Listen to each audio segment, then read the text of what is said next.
Good afternoon. This is Hans H. Stein. I'm an associate professor in the Department of Animal Sciences at the University of Illinois. I would like to talk to you today about the impact of sulfur on the palatability and growth performance of pigs fed DDGS containing diets.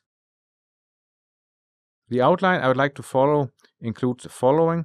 First, I will give a little bit of a background for our experiments. Then I'll talk about the 4 experiments we conducted.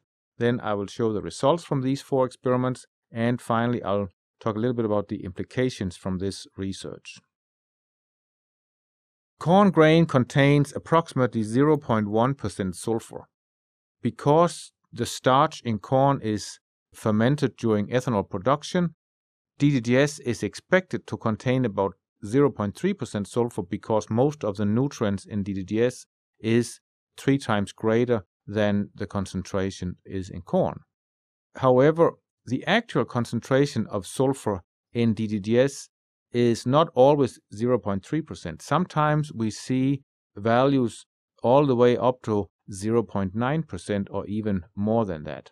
So there's a lot more sulfur in DDGS, in some cases at least, than what is coming directly from the corn grain.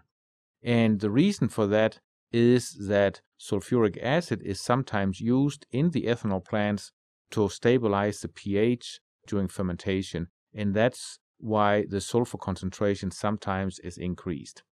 Now, we know that sulfur can be a problem in cattle nutrition, and high levels of sulfur can contribute to diseases in cattle.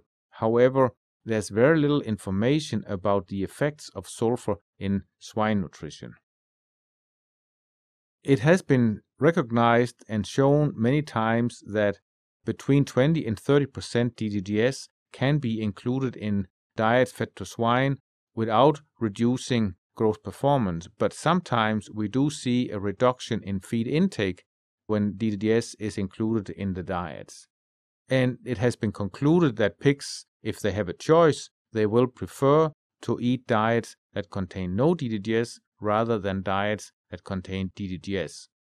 And we therefore came up with the hypothesis that maybe the reduced feed intake that is sometimes observed on diets containing DDGS could be related to the concentration of sulfur in DDGS. So the objective of this research was to measure the effects of the inclusion of DDGS and elevated sulfur concentration levels on diet palatability and pig growth performance. We conducted 4 experiments.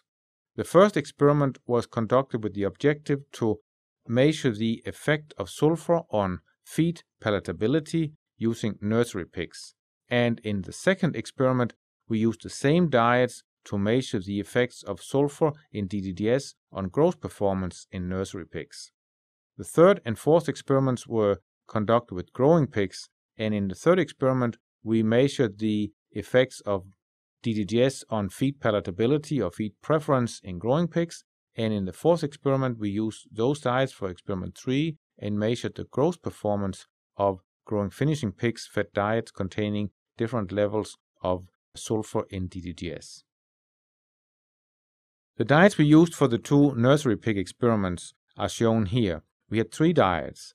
The first diet was a control diet, simply a corn-soybean meal diet containing 23% soybean meal, 73% corn, and then we had some other ingredients, vitamins, minerals, and amino acids.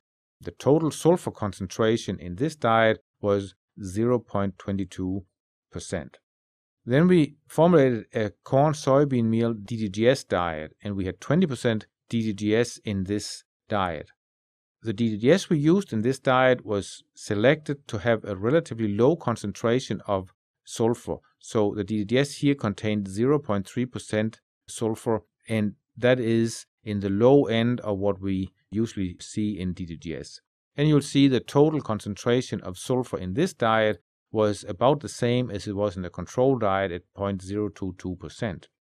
However, we then formulated a third diet, and the third diet was similar to the second diet with the exception that we added calcium sulfate to this diet to increase the concentration of sulfur from 0.22% up to 0.34%.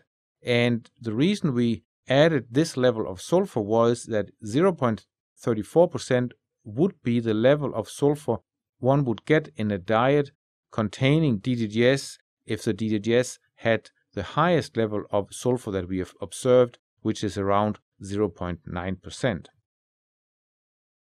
The diets for the growing pigs are shown on this slide. As for the nursery pigs, we used 3 diets in this experiment. We had a control diet containing corn and soybean meal mainly, and this diet contained 0.206% sulfur. We again used a source of DDGS with a low level of sulfur to formulate our second diet, and this diet contained 61% corn, 6% soybean meal, and 30% DDGS, and the total concentration of sulfur in this diet was 0.198%.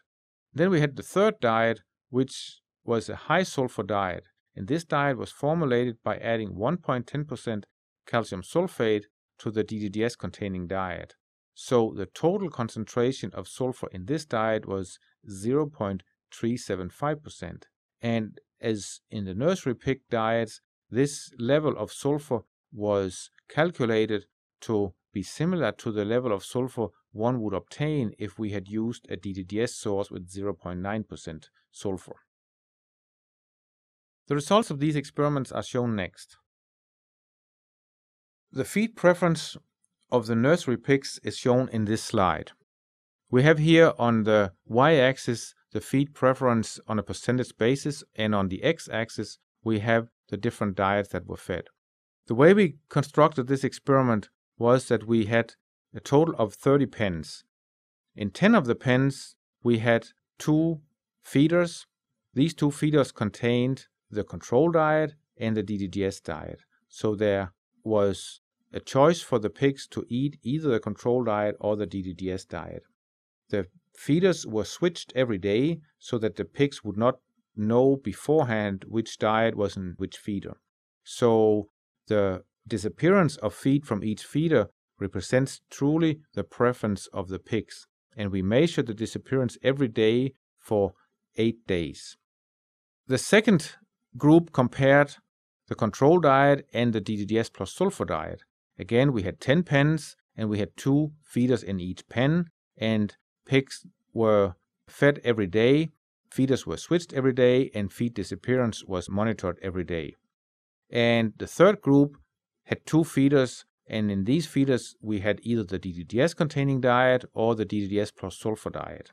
As is apparent here, when the control diet and the DDGS diet were fed, we saw a much greater preference for the control diet than for the DDGS diet. About 65% of all the feed that was consumed in those pens was a control diet, and only 35% of the feed that was consumed was the DDGS diet. And looking at the second group, we saw exactly the same picture. About 65% of the feed consumed was a control diet, and a little over 30% of the feed consumed was the DDGS plus sulfur diet. So again, clearly the pigs preferred to eat diets containing no DDGS if they had a choice. However, the third group showed that if the pigs have a choice between a DDGS diet with low sulfur and a DDGS diet with high sulfur, there's very little difference in the consumption of feed, and they pretty much eat 50% of each diet. There's no significant difference between these 2 diets. So what this indicates is that pigs prefer to eat diets containing no DDGS, but there does not seem to be any preference for eating diets with low sulfur versus diets with high sulfur. So those were the results from the first experiment. We repeated this experiment with growing pigs, and the setup is the same as for the previous slide. We had 3 groups of pigs, and we had 2 feeders in each pen, and we had 10 pen replicates per group. And again, we saw here that if the pigs were given a choice between the control diet and the DDGS diet, they preferred to eat the control diet. So about 70% of the feed consumed was a control diet, whereas only 30% was a DDGS diet. And we saw exactly the same picture if we used the DDGS diet with high sulfur concentration, about 30% of the DDGS plus sulfur diet was consumed and almost 70% of the control diet was consumed. However, as was the case with the nursery pigs, we also saw for the growing pigs that if the pigs had the choice between DDGS and DDGS plus sulfur diets, they seemed to eat about the same amount of each diet. So about 50% of the DDGS diet was consumed and about 50% of the DDGS plus sulfur diet was consumed. So the result of this experiment with growing pigs was exactly the same as what we saw with the nursery pigs, where pigs prefer to eat the control diet if they have a choice, but they don't seem to really care whether there's a high or a low level of sulfur in the DDGS. Looking at growth performance for the nursery pigs, the pigs were about 10 kilograms when we started, so they were approximately 2 weeks post-weaning, and we fed them these diets for 3 weeks, so they were a little over 20 kilograms when we completed the study. And we can see here that the average daily gain was significantly greater when pigs were fed the control diet compared with pigs fed the DDGS diet or pigs fed the DDGS plus sulfur diet. However, there was no difference between the two DDGS containing groups. They had similar average daily gain. There were no significant differences in feed intake among the 3 groups. However, the gain to feed ratio was greater for pigs fed the control diet compared with pigs fed the 2 DDGS containing diets. So that indicates that pigs utilize the feed a little bit better if they are fed the control diet compared with the DDGS containing diets. The growth performance for the growing finishing pigs was kind of similar to what we saw for the nursery pigs, where the pigs fed the control diet had a greater average daily gain compared with pigs fed the DDGS and the DDGS plus sulfur diets. However, there was no difference between the 2 DDGS containing diets. In this case, feed intake was also greater for pigs fed the control diet compared with pigs fed the 2 DDGS containing diets, and the gain to feed ratio was greater for pigs fed the control diet than pigs fed the DDGS and the DDGS plus sulfur diets. So the results of the growing finishing experiment was very similar to the results from the nursery experiment. If we look at the conclusions from these experiments, we saw no effect of the sulfur on feed preference for nursery pigs, and we saw no effect of sulfur on feed preference for the growing finishing pigs. It appears that pigs prefer to eat corn soybean meal diets compared with diets containing DDGS, but if they have to eat DDGS containing diets, they don't seem to care whether there's a high or a low concentration of sulfur in that DDGS. On growth performance, we saw no effect of sulfur on feed intake, which is also what we expected after seeing the lack of an effect of sulfur on feed preferences. We saw no effect of sulfur on growth performance. However, in this experiment, pigs fed diets containing no DDGS performed better than pigs fed diets containing DDGS. And that was somewhat surprising because in previous experiments we have shown that there's no difference in growth performance between pigs fed control diets and DDGS containing diets. One reason for the reduced growth performance that we observed in these experiments may be that the DDGS we used in these experiments is of a poorer quality than what we have used in previous experiments. A few implications from this research. The implication is that the concentration of sulfur in DDGS does not appear to affect feed palatability or feed preference of the diets. The concentration of sulfur in DDGS also does not affect pig growth performance, because pigs fed diets with low sulfur and high sulfur had exactly the same performance.